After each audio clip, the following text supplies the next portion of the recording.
ও গো নবীর উম্মতেরা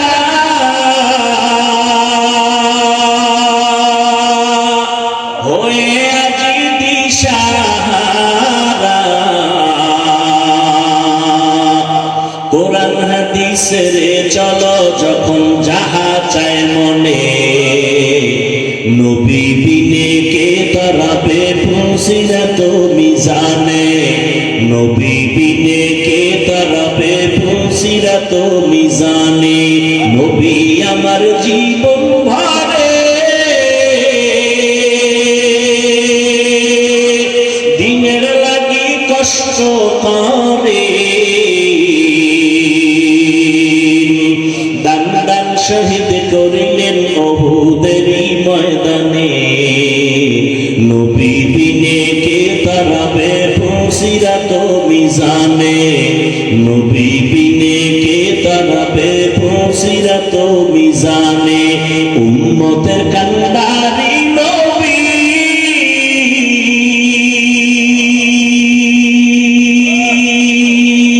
কাঁদেছেন উম্মতের লাগি,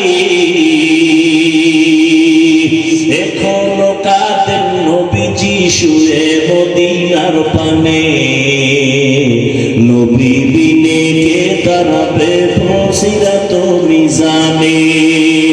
এরে নবীর আশিক উম্মতের দল, আমার নবীর চ্যালেঞ্জ দেওয়া, যারা কোরআন ধরে রাখবে, যারা নবীর সুন্নতের মালাটা গলায় পড়বে, এদের ঈমানও যাবে না, সম্মানও নষ্ট হবে না। এবার ১,৫০০ বছর হয়ে গেল, নবীর সুন্নাত আর কোরআন যাদের কাছে আছে, তাকাইয়া দেখো খোদার কসম, ইহুদিরা চায় কোরআনের আওয়াজ বন্ধ হয়ে যাক, মুহাম্মদের আওয়াজ বন্ধ হয়ে যাক, মাদ্রাসা বন্ধ হয়ে যাক, ওয়াজ মাহফিল বন্ধ হয়ে যাক। বেঈমানেরা চায়, ও মুসলমান তুমি মদিনার নবীর আসে, তুমি কেন চাও কোরআনের মাহফিল বন্ধ হয়ে যাক? বেঈমানরা তো চাইবেই, কারণ ওদের কারণে ওদের নবীর আদর্শ থাকলে ওদের মাস্তানি চলে না, চুরি চলে না, দুর্নীতি চলে না। নবীর ইসলাম যদি থাকে, ওরা দুনিয়াতে ধোঁকাবাজি করতে পারে না, মানুষ নারী দিয়া বেপর্দা আড্ডা দিতে পারে না, কারণ আমার নবী আসছেন, পর্দা রক্ষা হয়ে গেল। নবী আসছেন, মানুষের অধিকার ফিরে পেয়েছে, নারী তার অধিকার পেয়েছে, কন্যা তার অধিকার ফিরে পেয়েছে, বিধবা নারী তার অধিকার পেয়েছে আমার নবীর কারণে। এজন্য সব বেঈমানরা চায় এ জমিনে মুহাম্মদের আদর্শ না থাক, এ জমিনে কোরআনের আলো না থাক। তাহলে কি করা যায়? এই কোরআনের আলো তৈরি হয় মাদ্রাসায়, মাদ্রাসা বন্ধ করো, ওলামায়ে কেরামে আলো ছড়ায়, ওলামায়ে কেরামের জবানে তালা লাগাও। কিন্তু আল্লাহর কুদরত, একটু আগেই বলেছি, আমার আল্লাহ চাইলে সব হয়, বান্দা চাইলে কিছুই হয় না। তাকাইয়া দেখো ইহুদি বেঈমান সহ মুনাফিকদের এত আক্রমণ, এরপরও যাদের কাছে নবীর সুন্নাত আছে, কোরআন আছে, এদের মতো সম্মানে এখনো দুনিয়াতে ভিন্ন কেউ নাই। नहीं कुदरत का इशारा, ये बंदा की कुव्वत नहीं कुदरत का इशारा। ऐ मर्द खिरत तर्क मासी की जरूरत, ऐ मर्द खिरत तर्क मासी की जरूरत। अब सोहबत सालेह की सवा कोई नहीं चारा, अब सोहबत सालेह की सवा कोई नहीं चारा। मरदूद है पीछे हमें खबर नहीं लेकिन, मरदूद है पीछे हमें खबर नहीं लेकिन। एक वक्त में हालात जो आमाल है सारा, एक वक्त में हालात जो आमाल है सारा।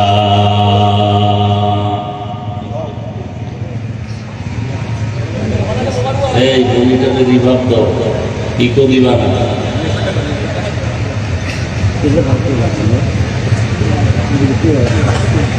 नहीं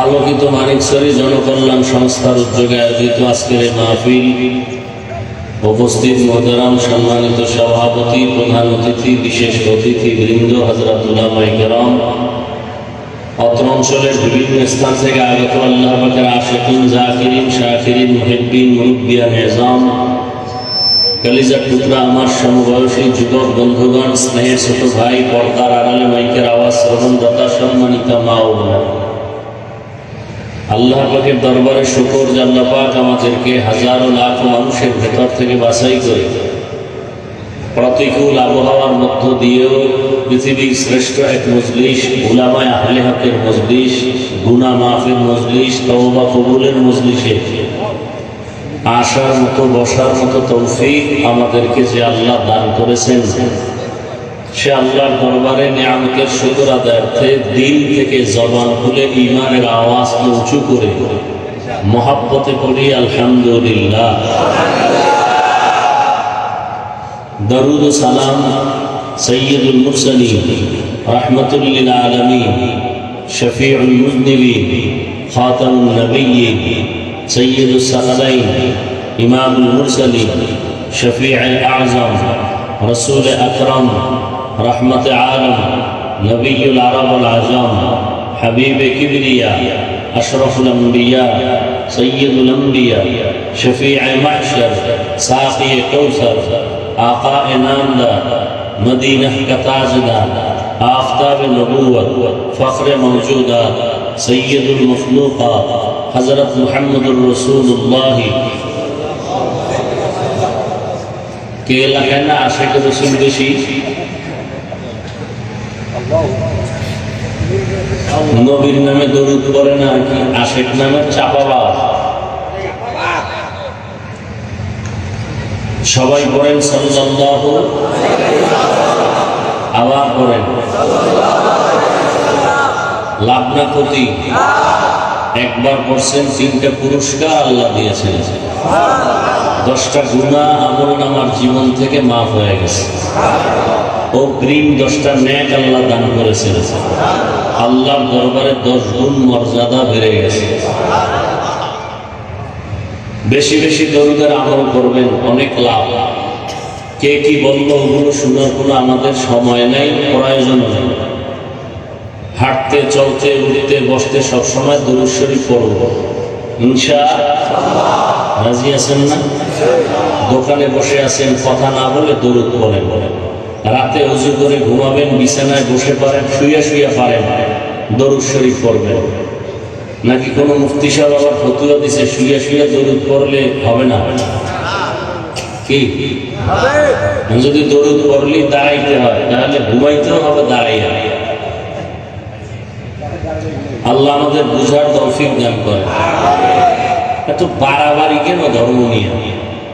এত কঠোরতা কেন? এত দূরত্ব কেন? তাহলে বেঈমানদের সাথে মোকাবেলা করবো কখন? ঘরের আপন মুসলমান যদি আমাদেরকে ধাক্কা দেয়, আমরা ধাক্কা দেই, বেঈমানের সাথে মোকাবেলা করবো কখন? ও মানিকছড়ির মুসলমানেরা,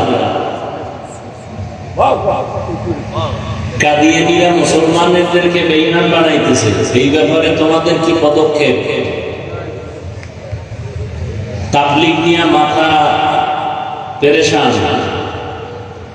কওমি মাদ্রাসা নিয়ে পেরেশানি, খাঁটি পীর মাশায়েখ যারা আছেন তাদের নিয়ে খুব পেরেশানিতে সময় কাটায়। আপনাদের এই হিলটেক, চট্টগ্রাম, বান্দরবন, এই সমস্ত অঞ্চলে খ্রিস্টান মিশনারিরা ভেতরে ভেতরে কাজ করে মুসলমানকে ঈমান হারা করছে, এ বিষয়ে মাথায় পেরেশানি নিছেন কত টাইম? ঘরে ঘরে সুদের ব্যবসা শুরু হয়ে গেছে, এই ব্যাপারে আপনাদের পদক্ষেপ কি?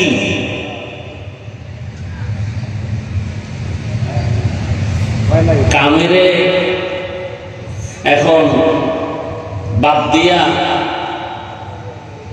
যেটা কাম না এটা নিয়ে দৌড়াদৌড়ি করে, এরা রাসূলের আদর্শ।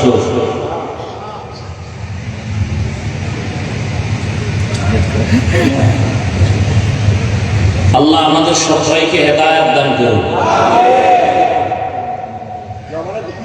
আচ্ছা, আয়াত ও হাদিসের তরজমাটা একটু বলে নিন।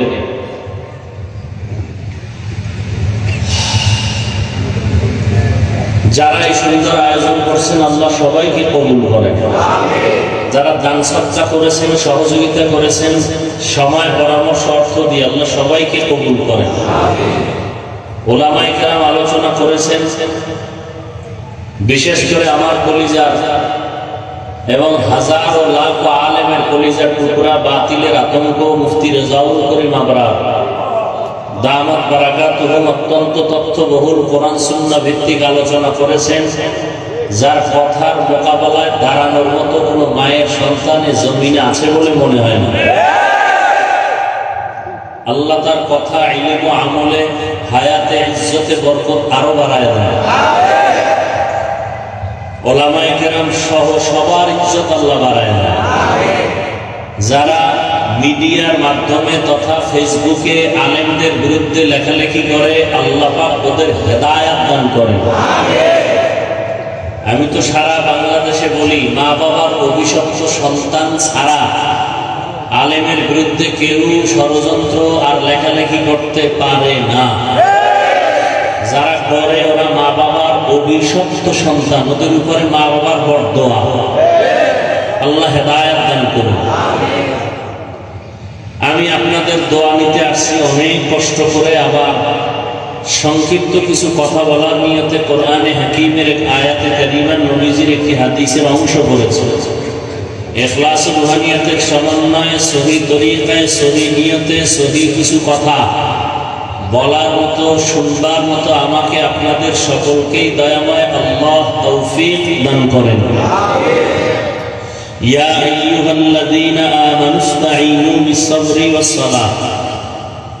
আল্লাহ বলেন, হে মুমিনরা, নারী পুরুষ ধনী গরীব, তোমরা সাহায্য প্রার্থনা করো সবর ও সালাতের মাধ্যমে। ইন্নাল্লাহা মা'আস সাবিরিন, নিশ্চয়ই আল্লাহ সাবিরিনদের বন্ধু হয়ে থাকবেন।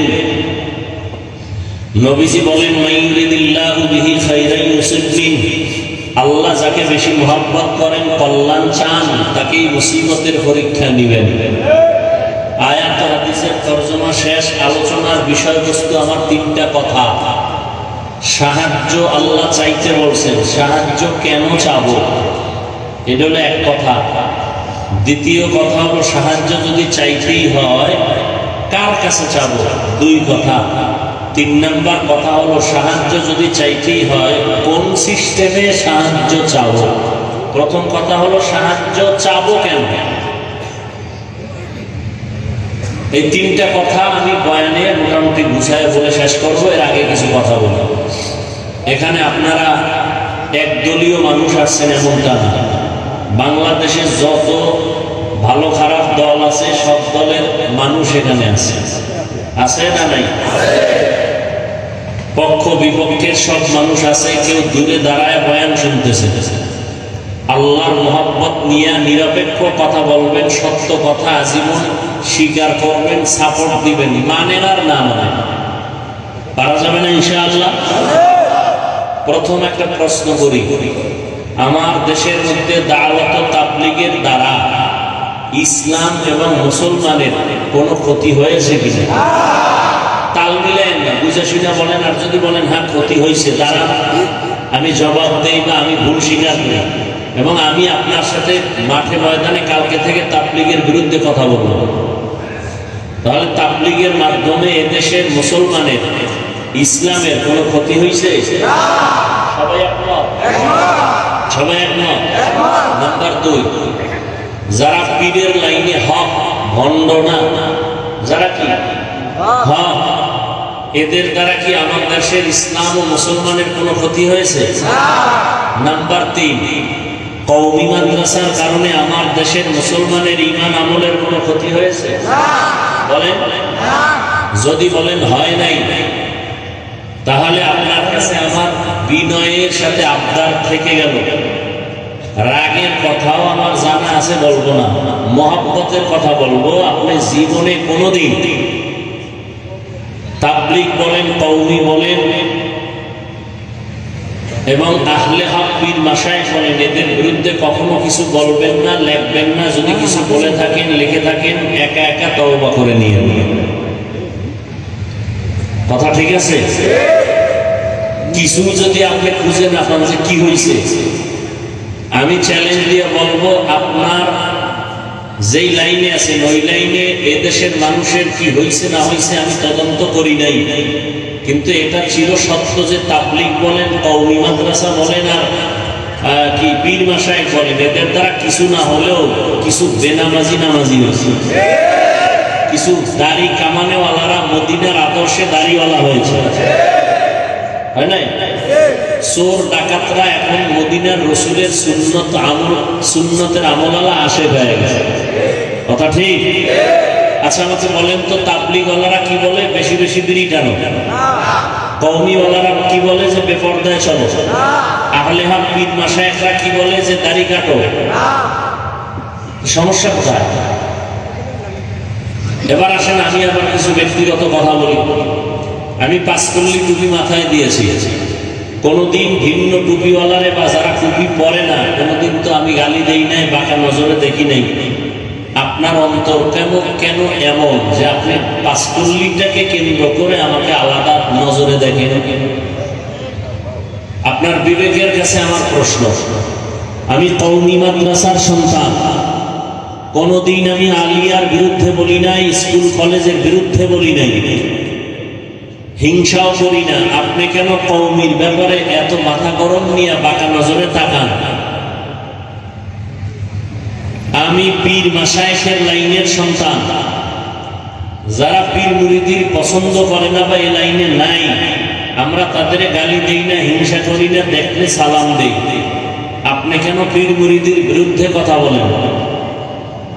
আমি নাভির নিচে হাত বেঁধে নামাজ পড়ি, যারা বুকের উপরে হাত বেঁধে নামাজ পড়ে আমরা তো তাদের কাফের বলি নাই, গালিও দেই নাই। আপনি কেন আমরা সালাম দেন না, দিলেও নেন না? বিষয় কি? আমরা রমজানে 20 রাকাত তারাবি পড়ার দলের মানুষ, যারা 8 রাকাত পড়েন আমরা তো তাদের হিংসা করে গালি দেই নাই, কাফের বলি না। আপনি কেন 20 রাকাত নিয়ে আপনার অন্তর খারাপ, সালাম দেন না, দিলেও নেন না? বিষয় কি? আমরা আলহামদুলিল্লাহ শেষ হলে আস্তে করে আমিন বলি। যারা জোরে আমিন বলেন আমরা আপনাকে হিংসাও করি না, গালিও দেই না। আপনি কেন আস্তে আমিন নিয়ে টানাটানি করেন? সালাম দেন না, দিলেও নেন না? বিষয় কি? কি চান আপনি? আল্লাহর কাছে হেদায়েতের দোয়া করি। শেষ ফিনিশিং 8 রাকাত পড়ে না, 10 রাকাত পড়ে না, তারাবি 20 রাকাত করি। কার জন্য করছি? জোরে আমিন বলেন আর আস্তে বলি। কার জন্য? নাভিতে হাত বাঁধি আর বুকে বাঁধি। কার জন্য? আল্লাহর জন্য আমল করলে, আল্লাহর জন্যই যদি আমল করেন, বান্দার সাথে ভাব দেখান কেন? ভাব দেখাইলে আল্লাহর সাথেই দেখাইবেন যে আল্লাহ আমার চিননি, আমার 20 রাকাত লাগে না, 8এই আমার পাওয়ারফুল হয়ে যায়। কিছু মোবাইল আছে না, চার্জার আছে না, ফাস্ট চার্জার। কথা বলে কি চার্জার? ফাস্ট চার্জার মানে কি? আধা ঘন্টার চার্জ 20 মিনিটে হবে। তাহলে যারা ফাস্ট চার্জার, যাদের কলমের পাওয়ার বেশি, যারা 20 রাকাতের ধাক্কা দেওয়া লাগে না, 8 রাকাতেই আরশে আজিম চলে যায়। তাহলে এদের ভাবসাব থাকলে আল্লাহর সাথে দেখাবা। ইবাদত করো আল্লাহ, ভাব কেন বান্দার সাথে? যদি ভাবই থাকে, আল্লাহর কসম করে বলি, তোমার ইবাদত জায়গায় শেষ। অহংকার অন্তরে থাকলে আগুন যেমন লাকড়ি ধ্বংস করে দেয়, তোমার আমল এখলাক সব বরবাদ করে দেয়। কয়টা হাদিস জানো? অহংকারের হাদিসটা জানো না রে বাবা? যারা পরিমাণ অহংকার থাকলে সে জান্নাতের ঘেরান পাবে না, আমল বরবাদ হয়ে যাবে। আল্লাহ অহংকার মুক্ত জিন্দেগি আমাদের দান করুন। কোন ভাবে বয়ান করলে জাতিকে বুঝানো যাবে? ভাষা নাই। আর হেদায়েতের মালিক তো কোনো বক্তাও না, কোনো পীরও না। কে মালিক? কারো হাতেই চাবি দিছে? নবীজির হাতেও হেদায়েতের চাবি আল্লাহ দেন নাই। যদি দিতেন তো আবু জাহালকে কালেমাওয়ালা বানাইতে পারতেন। কিন্তু নবীজি এত সুন্দর বয়ান করছেন, আবু জাহাল কালেমা পড়ছে? পড়ে নাই। কপালে কি নাই বলেন? আর ওদিক দিয়া নবীকে জবাই করতে আসিয়াও কালেমা পড়ে ফেলছে। কে কে? এর নাম কফা। من يهد الله فهو المهتد ومن يضلل فلن تجد له وليا مرشدا। হেদায়েতের মালিক আমার আল্লাহ। আল্লাহ বলেন আমি চাইলে হেদায়েত কাউকে দেওয়ার দিয়ে দেই, আমি যদি চাই না হেদায়েত দিব না তো হেদায়েত পাবে দূরের কথা, হেদায়েত পাওয়ার মতো কোন মুরব্বী ও মুর্শিদ ও পথ প্রদর্শক খুঁজে পাবে না। এবার কিছু চালাক মেধাওয়া চাই, তার বেলায় হেদায়েত চাইবেন আর দিবেন। আর আল্লাহ কোন ব্যক্তির বেলায় হেদায়েত চাইবেন না তো পাবে না।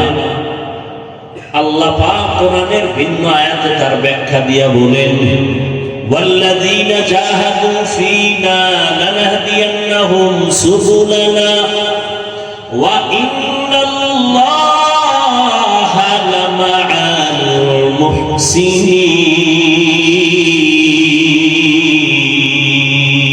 المحسنين। আল্লাহ বলেন যারা চেষ্টা করবে আমি আল্লাহর হেদায়েতের জন্য, আমার সন্তুষ্টির জন্য, আমি তাদের জন্য হেদায়েতের অনেক রাস্তা খুলে দিব। সুবহানাল্লাহ। তাহলে আল্লাহ চাইলে হেদায়েত পাবে, আল্লাহ না চাইলে হেদায়েত পাবে না। আল্লাহ চাইবেন কার বেলায় আর আল্লাহ চাইবেন না কার বেলায়? যে ব্যক্তি আল্লাহর কাছে হেদায়েত চাইবে আল্লাহ তাকে হেদায়েত দিবেন, আর যে চাইবে না সে হেদায়েত পাবে। আবু জাহাল হেদায়েতের দরজার সামনে দাঁড়ায় আমি চাই না, হাতের মুষ্টির মধ্যে পাথর নিয়ে বলে, ভাতিজা মুহাম্মদ বলতে পারো আমি একবার বড় নবী খুশি? চাচা তাই নেই? বলে হ্যাঁ। নবী কয় আমি বলতে পারবো না আপনার হাতে মুষ্টির মধ্যে কি আছে। তবে নবী একটু ইশারা দিলেন, হাতের মুষ্টিতে কি আছো একটু আওয়াজ দাও। সাথে সাথে পাথরগুলো কালেমার আওয়াজ দিল। আবু জাহিল এত খারাপ, পাথরগুলো মাটির মধ্যে ফেলে দিয়ে কয় মুহাম্মদ বড় জাদুকর। হেদায়েত পায় নাই, পাইছে কেন? বলে চাই নাই। আর ওমরের মতো বান্দা 27 বছরের যুবক তরবারি নিয়ে দৌড়ায় আমার নবীর গর্দান কাটার জন্য 100 লাল দামি উট পুরস্কার পাবে।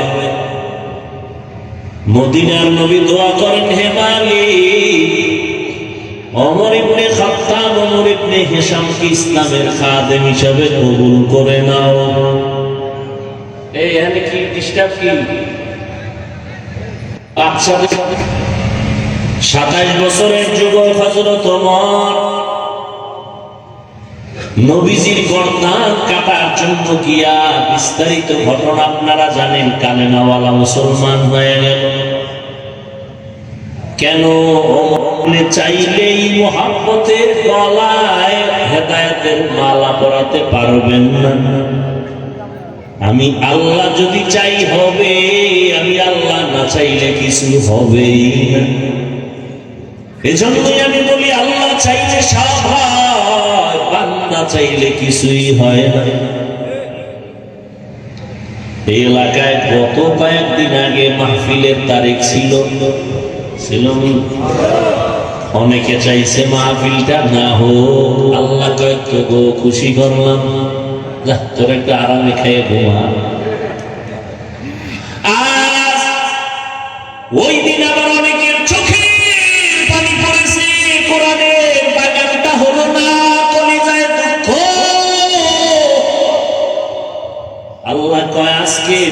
বৃষ্টির মাঝেও তোদের কলিজারে ঠান্ডা করে দিলাম বয়ান শুন।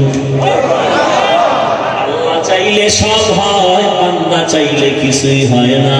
আল্লাহ যদি চায় সব হবে, বান্দা চাইলে কিছুই হবে না। তাদের কুদরতদারি বারকামাল আনতা রব্বি আনতা হাসবি যুল জালাল তুহি কাদের জলিলুল্লাহ জাহাদার বহর হালে তুহি মেরা নিগাহদার।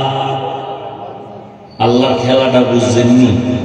যারা মাহফিল চায় না ওকেও খুশি করে দিয়েছে, আর যারা কাঁদছিল হই হওয়া দরকার, আল্লাহ এদেরও কি করলেন? মানে আমরা খুশি না? আবার না হওয়াতে যারা খুশি, এরা যদি আজকে হওয়াতে আবার বেজার হয়, তাহলে এটা ইনসাফ হবে না। এটা ইনসাফ হবে? তবু তো একবার খুশি খুশি, কয়বার খুশি চাও, এটা ইনসাফ না। আফসোস লাগে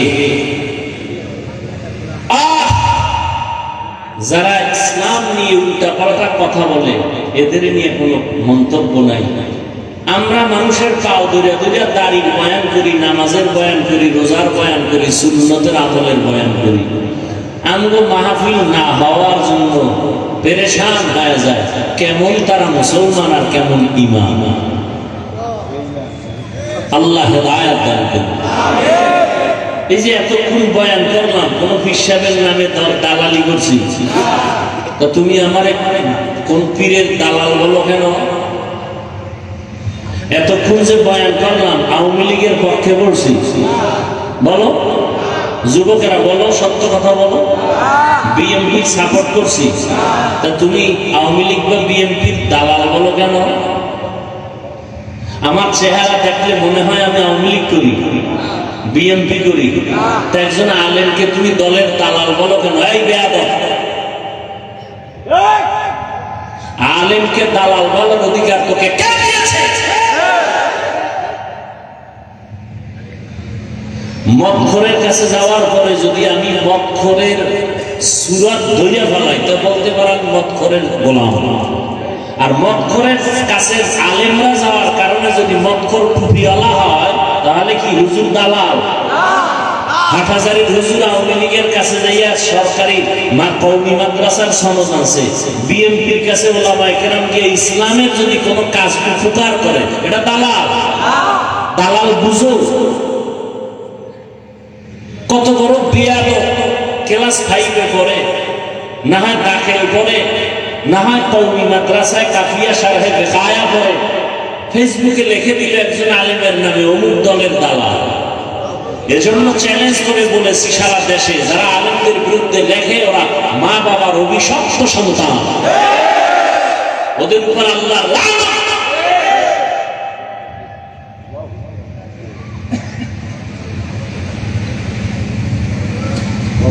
একজন আলেমরে দালাল বানায় দিচ্ছে।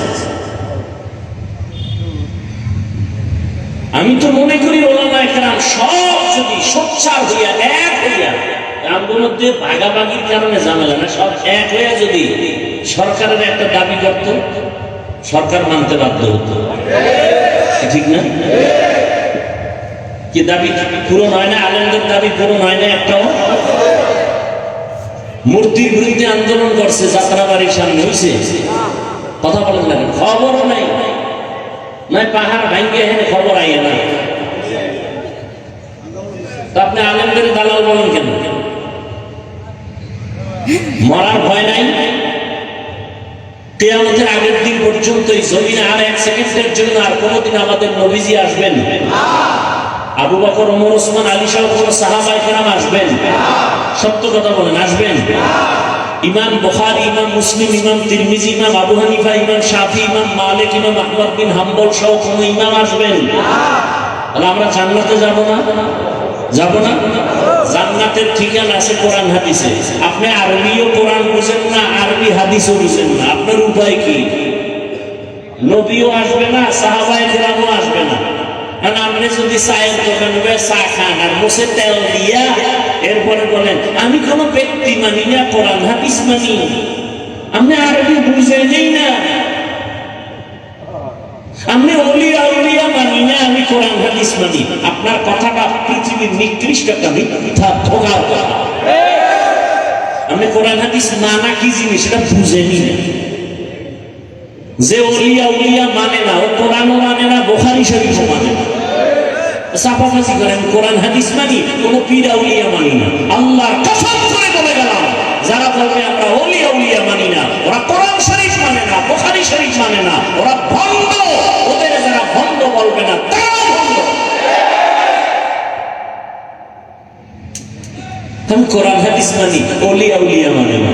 তা তোমার জন্য নবী আইব ইসলামের দাওয়াত দিতে, আবু বকর আসবেন, ওমর আসবেন, তুমি ওলামায়ে কেরামের কাছে না গেলে ইসলাম কি বুঝবা? এই দুনিয়াতে তিন দল, দুই দল ধ্বংস, এক দল হকের উপরে আছে। যারা বলে আমরা কিতাব মানি, ব্যক্তি মানি না, গোমরা গোমরা গোমরা। যারা বলে আমরা শুধু কিতাব মানি, কোন ব্যক্তি মানি না, ভণ্ড। আর এক দল আছে আর ব্যক্তির গোলামি করে, কিতাব কিতাব নাই ভাই, কোরআন হাদিস বুঝিও না, মানিও না, পিসাব দেখায়, তাই ভণ্ড। যারা বলে আমরা কিতাব মানি, ব্যক্তি মানি না, হক না ভণ্ড? যারা বলে আমরা ব্যক্তি মানি, কিতাব মানি না, হক না বাতিল? যারা বলে আমরা কিতাবও মানি, ব্যক্তিও মানি, তারা হক। আমরা কোরআন মানি, হাদিস মানি, পীরও মানি, আল্লাহর ওলি ওলি আউলিয়া ওলামায়ে আহলে হকদেরও মানি। কতক্ষণ? কোরআন হাদিসের কোষ্ঠী পাথরে আমার পীর ঠিক থাকবেন যতক্ষণ। কোরআন হাদিস শিখছি হুজুরের থেকে, ঠিক না? আমার শিক্ষক শিখাইছেন, আলেম শিখাইছেন, আমার ওস্তাদ। কিন্তু সেই ওস্তাদ লোভে পড়তে পারে না, পারে না। আমার সঠিকভাবে শিখাইছেন ঠিক, কিন্তু টাকার লোভে কইরা হুজুর এখন দেখি যে উল্টাপাল্টা করে। কারণ আমি বুঝতেছি যে সঠিক লাইনে হুজুর কি নাই। তখন নিয়ম কি? লোকমা দেওয়া। আমার ওস্তাদ ইমামতিতে দাঁড়াইছে, লোকমা দেওয়া লাগবে না? ভুল হইলে লোকমা দিতে হবে না? লোকমা কে দিবে? রাস্তা দিয়ে একজনে যায় আর মসজিদের মাইকে আওয়াজ হইতেছে ইমাম সাহেব আলহামদুলিল্লাহ পড়ে, তো এক আয়াত দিয়ে গেছে। রাস্তা দিয়ে যেই লোকটা যায়, হে জানালা দিয়ে উঠি দিয়ে কয় ইমাম সাহেব সিরাতুল মুস্তাকিম তো কম নাই। এই লোকমা দেওয়াও যায় নাই। ইমাম সাহেব যদি এই লোকমা নেয়, বাইরের লোকের নামাজ বাতিল। লোকমা দেওয়া লাগবে, নিয়ম আছে, কে দিবে? মূর্খ। ইমামের পেছনে একজন শিক্ষিত আলেম থাকবে, সে লোকমা দেবে।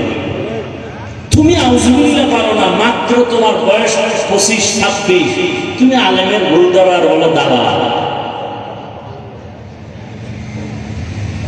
তোমার অধিকার নাই আলেমের ভুল ধরার। আলেমের ভুল ধরার জন্য বহুত মানুষ আল্লাহ জমিনে বানায় রাখছে। লোকমা তারা দিবে। হ্যাঁ, আল্লাহ আমাদের সবাইকে হেদায়েত দান করুন। আসলে তো আমরা ওলামায়ে কেরাম মোটামুটি অনেক কাছাকাছি। এখন বাংলাদেশের আলেম ওলামারা মোটামুটি কি কাছাকাছি। আগে যে রকমটা কঠিন যুদ্ধ ভাব ছিল মনে মনে, এটা নাই।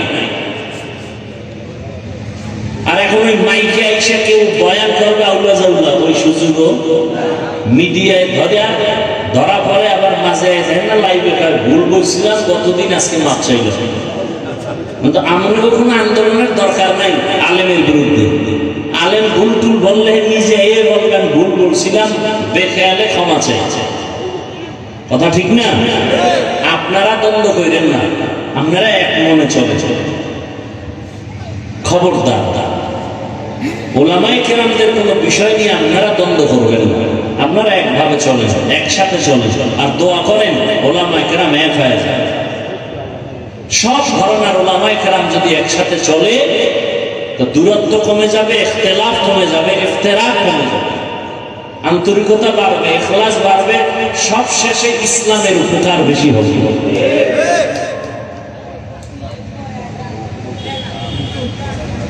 ইয়া আইয়ুহাল্লাযীনা আমানু ইসতাঈনু বিস-সাবরি ওয়াস-সালাহ ইন্নাল্লাহা মা'আস-সাবিরিন। আমার কথা ছিল কয়টা? সাহায্য দরকার কেন? যদি দরকারি হয় কার থেকে নিব, কিভাবে নিব? এক নম্বরে সাহায্য দরকার কেন? কথাটা আল্লাহ শুধু মুমিনকে বলছেন, কোন বেঈমানকে বলেন নাই। ইয়া আইয়ুহাল্লাযীনা আমানু, বেঈমানকে সাহায্য চাইতে আল্লাহ বলেন না, মুমিনদের কেন বললেন? এক নাম্বার জবাব, জান্নাত শুধু মুমিন পাবে, কোন বেঈমান কখনো জান্নাত পাবে না। জান্নাত কারা পাবে? বলেন বলেন। এই উঠা বসা করলে দোয়া করে দেন, হাত দুইটা উঠাবো, মোনাজাত হয়ে যাবে, চিল্লাইলে আর হাত নিচে নামানো হবে না। নিজেরও ক্ষতি করেন না, অন্যেরও ক্ষতি করার অপচেষ্টা করিয়েন না। জান্নাত শুধু কারা পাবে বলেন? মুমিন। কোন বেঈমান কখনোই জান্নাত পাবে না। কোন বেঈমান এক সেকেন্ডের জন্য জান্নাত পাবে না। এখানে দুইটা কথা, বেঈমান জান্নাত পাবে না তো আল্লাহ জাহান্নামে যাবে বেঈমান। আল্লাহ তাআলা চান না কোন মানুষ জাহান্নামে যায়, এটাও সত্য। মুমিন জান্নাত পাবে, বেঈমান পাবে না, এটাও সত্য। আল্লাহ কাউকে জাহান্নামে দিতে চান না, এটাও সত্য। প্রশ্ন তাহলে আল্লাহ জাহান্নামটা বানাইলেন কেন? সংক্ষিপ্ত জবাব, এই দুনিয়াতে কিছু গাদ্দার আছে, এরা জেনে শুনে জাহান্নামে যাবেই। আমাদের ভিতরেই আছে, হাসতে হাসতে সব যদি জান্নাতে যায় জাহান্নামে যাবে কে? কে গাঞ্জা খাইয়ে দই হাসতে হাসতে বলে না? ওই যে রমজান মাসে রোজা রাখে নাই, চায়ের দোকানে বসে বলছে আমার ঘরে কি ভাতের অভাব, আমি রোজা রাখবো কেন? এত আমল দিয়ে কি হবে? আবার কিছু শিক্ষিত মুসলমান আছে, দাড়ি নাই, টুপি নাই, জিজ্ঞাসা যদি করি বাবা দাড়ি রাখো না কেন, বলে দাড়ি না রাখলে অসুবিধা কি? দাড়ির মধ্যেই কি ইসলাম? হয়নি? টুপির মধ্যেই কি ইসলাম? পর্দা না করলে অসুবিধা কি? পর্দার মধ্যেই কি ইসলাম? হালাল না খাইলে অসুবিধা কি? হালালের মধ্যেই কি ইসলাম? পোশাক না পরলে অসুবিধা কি? পোশাকের মধ্যেই কি ইসলাম? রহমতের নবী চ্যালেঞ্জ দিয়ে গেছেন, 4000 বছর আগে ভুলে গেছো? নবীজি বলে গেছেন, দুইটা জিনিস রেখে আমি নবী মুহাম্মদ বিদায় হয়ে গেলাম। রওজা মুবারকে কিয়ামত পর্যন্ত জিন্দা অবস্থায় নামাজরত হালাতে আল্লাহর মারিফতের মজা নিতে থাকবো মদিনাতুল মুনাওয়ারা রওজা মুবারকে। কয়দিন দেখছেন নি? কয়দিন? কিয়ামত পর্যন্ত। মারা না জিন্দা? জিন্দা। এ নিয়েও ইখতিলাফ। কেউ কয় নবী আজীবনের লেগে জিন্দা, কখনো মরে নাই। আর একদল বলে না, নবী জিন্দা ছিল 63 বছরের পরে যে মাটির তলে গেছে আর জিন্দা হয় নাই। আসেনি? ঝামেলার কোনো শেষ নাই, দরকার নাই ওই ঝামেলা। এর যুবক, নবী জিন্দা না মরা নিয়ে তর্ক তার সাথেই করব যে নবীর বাকি সুন্নত গুলো ঠিক মতো পালন করে, যে নবীর তরিকায় দাঁড়িয়ে রাখে না, নামাজ পড়ে না, পর্দা করে না, হালাল খায় না, সুদ খায়, ঘুষ খায়, ওর সাথে নবীর বিষয়ে কোনো আলোচনাই হতে পারে না। নবীর নিয়ে কোনো কথা বলার অধিকার নাই, কারণ ও নবীজির জাহিরি বড় দুশমন। যুবকেরা বলো, নবীজির রেখে যাওয়া চ্যালেঞ্জটা কি? দুই জিনিস নবী বলেন রেখে গেলাম, যদি ধরে রাখো ঈমানও যাবে না, সম্মানও যাবে না। قال النبي صلى الله عليه وآله وسلم تركت فيكم أمرين لن تضلوا ما تمسكتم بهما كتاب الله وسنة رسوله। এক নাম্বার হলো আল্লাহর কিতাব কোরআন, দুই নাম্বার হলো সুন্নতে রাসূল। নবী বলেন আল্লাহর কোরআনটা ধরে রাখ, দ্বিতীয় হলো আমি মুহাম্মদের আদর্শটাকে ধরে রাখ, সুন্নতের ধরে রাখ। ও যুবক, নবীজি রেখে যাওয়া সুন্নতের আদর্শ হিন্দুরা পালন করবে। ও ভাই, সত্য কথা স্বীকার করতে না বলছি? মানো আর না মানো স্বীকার করো। নবীজির আদর্শ রেখে যাওয়া হিন্দুরা মানবে, খ্রিস্টানেরা মানবে, ইহুদিরা মানবে, বৌদ্ধরা মানবে। জবাব দাও, নবীর রেখে যাওয়া ১৫০০ বছর আগের আদর্শ সুন্নাত কারা মানবে? বলো, কোন দেশের মুসলমান? বলো বলো। সারা দুনিয়ার মুসলমান, তবে চট্টগ্রামের মুসলমান বা খাগড়াছড়ির দিবা? আপনাদেরও লাগবে। এবার বলো, আমার নবীজির আদর্শ এত সুন্দর, এর থেকে আরো সুন্দর আদর্শ অন্য কারো কাছে আসেনি? বলো, থাকলে বলো। খোদার কসম, আমি নবীটা বাদ দিয়া তারটা নিব যেটা আরো সুন্দর। কিন্তু ১৫০০ বছর কেউ প্রমাণ করতে পারে নাই। বরং আব্রাহাম লিঙ্কন আদর্শ দিল জাতিরে, মাও সেতুর আলাদা আদর্শ দিল বানাইয়া, পেলেটো আদর্শ দিল, কালমার্ক্স আদর্শ দিল, লেনিন আদর্শ দিল। কোন আদর্শ দিয়া মানুষের শান্তি আর সম্মান হয় নাই? এটাই ফাইনাল জবাব। দুনিয়ার সব ব্যক্তিদের বানানো আদর্শগুলো না পায়, আমার মদিনাওয়ালা নবীর আদর্শই হলো শুধু পায়। যুবকেরা, নবীর আদর্শ সম্পূর্ণ না অসম্পূর্ণ? কম ভালো না বেশি ভালো? বলো, নখ কাটার মধ্যে কি আমার রসুলের আদর্শ আছে? সত্য কথা স্বীকার করো। চুল কেমনে রাখবা কাটবা, সেখানে কি আমার রসুলের আদর্শ আছে? তোমার চুলগুলো বেঈমানের লাইনে আঁকা বাঁকা কেন? ভাল্লুকের মতো, উল্লুকের মতো কেন? তোমার নখগুলো বেঈমানের লাইনে কাটা কেন? মুহাম্মদের আদর্শ ভালো লাগে না? ও গো নবীর উম্মতেরা,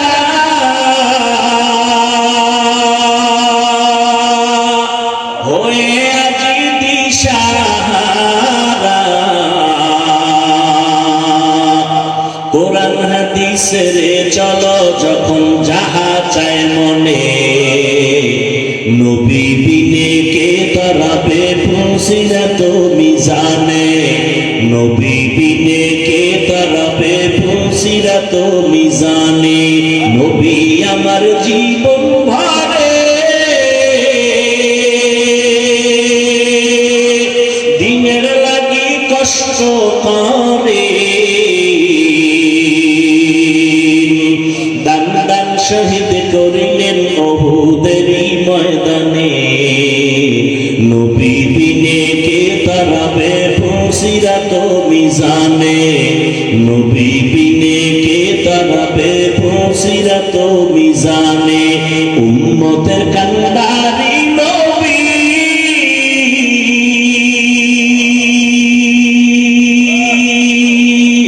কাঁদেছেন উম্মতের লাগি, এখনো কাঁদেন নবীজি শুয়ে মদিনার পানে, নবী বিনে কে তরাবে ফুলসিরাত মিজানে। এরে নবীর আশিক উম্মতের দল, আমার নবীর চ্যালেঞ্জ দেওয়া, যারা কোরআন ধরে রাখবে, যারা নবীর সুন্নতের মালাটা গলায় পরবে, এদের ঈমানও যাবে না, সম্মানও নষ্ট হবে না। এবার ১৫০০ বছর হয়ে গেল, নবীর সুন্নাত আর কোরআন যাদের কাছে আছে, তাকাইয়া দেখো, খোদার কসম, ইহুদিরা চায় কোরআনের আওয়াজ বন্ধ হয়ে যাক, মুহাম্মদের আওয়াজ বন্ধ হয়ে যাক, মাদ্রাসা বন্ধ হয়ে যাক, ওয়াজ মাহফিল বন্ধ হয়ে যাক। বেঈমানেরা চায়, ও মুসলমান, তুমি মদিনার নবীর আসে, তুমি কেন চাও কোরআনের মাহফিল বন্ধ হয়ে যাক? বেঈমানরা তো চাইবেই, কারণ ওদের কারণে ওদের নবীর আদর্শ থাকলে ওদের মাস্তানি চলে না, চুরি চলে না, দুর্নীতি চলে না। নবীর ইসলাম যদি থাকে, ওরা দুনিয়াতে ধোঁকাবাজি করতে পারে না, মানুষ নারী নিয়ে বেপরদা আড্ডা দিতে পারে না। কারণ আমার নবী আসছেন, পর্দা রক্ষা হয়ে গেল। নবী আসছেন, মানুষের অধিকার ফিরে পেয়েছে, নারী তার অধিকার পেয়েছে, কন্যা তার অধিকার ফিরে পেয়েছে, বিধবা নারী তার অধিকার পেয়েছে আমার নবীর কারণে। এজন্য সব বেঈমানরা চায় এ জমিনে মুহাম্মদের আদর্শ না থাক, এ জমিনে কোরআনের আলো না থাক। তাহলে কি করা যায়?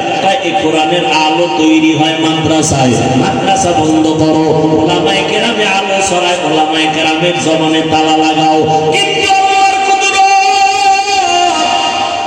একটু আগেই বলেছি আমার আল্লাহ চাইলে সব হয়, বান্দা চাইলে কিছুই হয় না। তাকাইয়া দেখো ইহুদি বেঈমান সহ মুনাফিকদের এত আক্রমণ, এরপরও যাদের কাছে নবীর সুন্নাত আছে, কোরআন আছে, এদের মতো সম্মানে এখনো দুনিয়াতে ভিন্ন কেউ নাই। চোখে আঙ্গুল দিয়ে আল্লাহ দেখাইয়া দিয়েছেন করোনা। করোনার ভেতরে তাকায় দেখো, ইতিহাস ভুলে যাস না রে মুসলমানের সন্তানেরা। আজকে পাও দৌড়ে দৌড়ে কুত্তার মতো দৌড়ে সারা দেশে সব আলেমরা দৌড়ায় কুত্তার মতো। কুকুরে এত দৌড়ায় না, এত মেহনত করে না। কই খানা, কই ঘুম, কই গোসল, কই মেহনত, কই আরাম, কিচ্ছু নাই রে বাবা। আজকে তোমার পিছনে 12 মাস দৌড়াইয়া তোমাকে নবীর আদর্শওয়ালা বানাইতে পারলাম না, অথচ শুধুমাত্র 6 মাস প্রতিদিন 1 ঘন্টা করে যদি আমি হিন্দুদের মন্দিরে গিয়া বয়ান করতাম, খ্রিস্টানদের গির্জায় যদি বয়ানের সুযোগ পাইতাম, ইনশাআল্লাহ ওই বিধর্মীরা মদিনাওয়ালার আশিক হয়ে যাইত। অথচ তুমি নবীর জন্য জীবন দিতে চাও, দাড়ি রাখতে চাও না, পর্দা করতে চাও না, হালাল খাইতে চাও না, নামাজ পড়তে চাও না। এরা নবীর আশিক। আজকে করোনার ভিতরে তাকাইয়া দেখছো, স্কুল বন্ধ, কলেজ বন্ধ, ভার্সিটি বন্ধ, চাকরি বন্ধ, ব্যবসা বন্ধ, দোকান বন্ধ, ট্রেন বন্ধ, বাস বন্ধ, ফ্যাক্টরি বন্ধ। কিন্তু তাকায়া দেখছো কোরআনের একটা মাদ্রাসাও বন্ধ হয় নাই। বুঝে গেছেন না?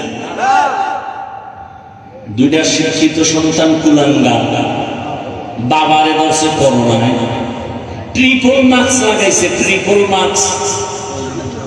এবার বাবার লাশের কাছে যায় না, বাবার করোনা, মরে না এখনো, করোনা কাছে যায় না, করোনার ভয়। এলাকার গরিব কয়েকটা ছেলেরে টাকা দিয়ে বাবার লাশটারে ধইরা টাইনা রাস্তায় ফালায় দিয়ে যা। টাকা দিছে ছেলেরা, রাস্তায় ফালায় দিছে, দরওয়াজা জানালা 2 কুলাঙ্গার শিক্ষিত আটকায় দিছে।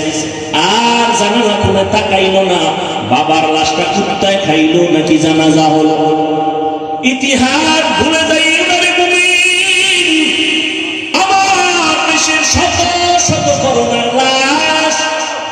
আমার দেশের কিছু পুলিশ ভাইরা আর সিংহবাগ টুপিওয়ালা আলেম হুজুরেরা এই লাশগুলো কাঁধে নিলেন, তা গোসল করাইলেন, কাফন পরাইলেন, জানাজা পরাইলেন, কবরে দাফন করাইছেন। একজন হুজুরেও করোনায় মরে নাই।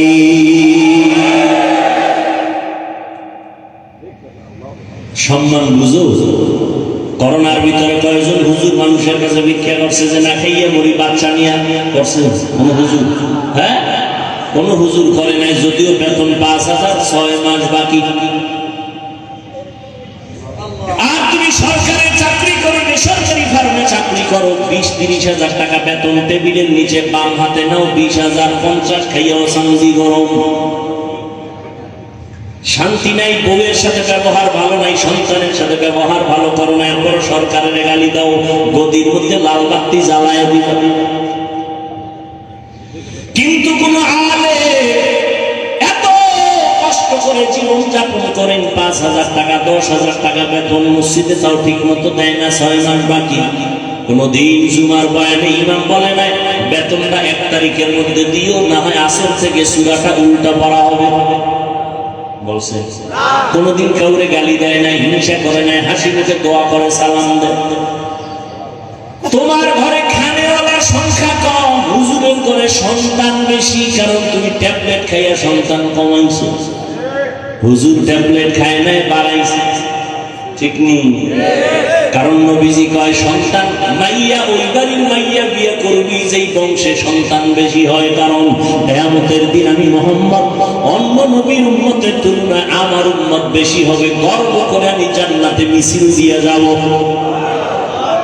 নবীকে উম্মত বাড়াও আর তুমি ট্যাবলেট খাইয়া উম্মত কমাও। তুমি আশিকে রাসূল যদি না হও তো ভণ্ড কে হবে?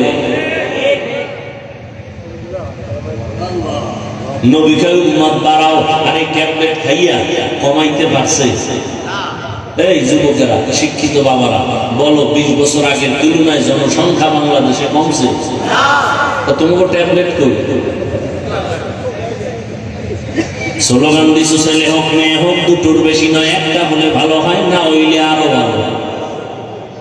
ঠিক নেই? এরপরে তোমার ঘরে সন্তান কম, খাওয়ার মতো শান্তি নাই, টাকার অভাব নাই, বাজারের অভাব নাই, আর হুজুরের ঘরে সন্তান বেশি, কোনদিন না খাইয়া মরে নাই, কারণ তার 5-10 হাজার টাকার মধ্যে লাখ টাকার বরকত। কয় কেমন? তুমি 3 প্লেট খাইলেও পেট ভরে না, আর হুজুরেরা 1 প্লেট 4 জনে খাইয়াও পেটে জায়গা হয় না। এর নাম বরকতি খানা। তুমি খাওয়ার পরে 5 মিনিট পরে কয়ে যে বাথরুমের দরজার তালা খোল,